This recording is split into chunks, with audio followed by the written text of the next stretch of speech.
السلام عليكم.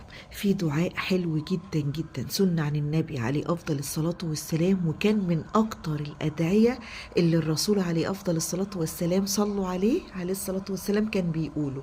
إيه هو؟ يا مقلب القلوب ثبت قلبي على دينك، يا مقلب القلوب ثبت قلبي على دينك. الدعاء ده من أكتر الأدعية اللي الرسول عليه أفضل الصلاة والسلام كان مداوم عليها ومستمر عليها. ليه؟ لأن احنا فيها بنطلب الثبات من ربنا سبحانه وتعالى على الطاعة، وخوفا من تقلب القلب. احنا ما ينفعش نبقى واثقين في نفسنا قوي كده ان لا انا واثق، انا ايماني قوي، انا مهما حصل مش ثابت مكاني زي ما انا. لا، ده من اكتر الادعية حرصا ان القلب ده بايد ربنا سبحانه وتعالى.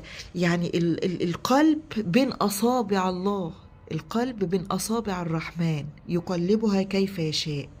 فاحنا على طول بنطلب من ربنا سبحانه وتعالى وبندعو ان يا رب ثبتنا على الطاعة، ثبت قلبنا على الاسلام، ثبت على دينك، خوفا من ان القلب في اي لحظة يتقلب لاي حاجة او لاي معصية. فما ينفعش ان احنا نثق في نفسنا الثقة العمياء ان لا انا قلبي شديد، لا.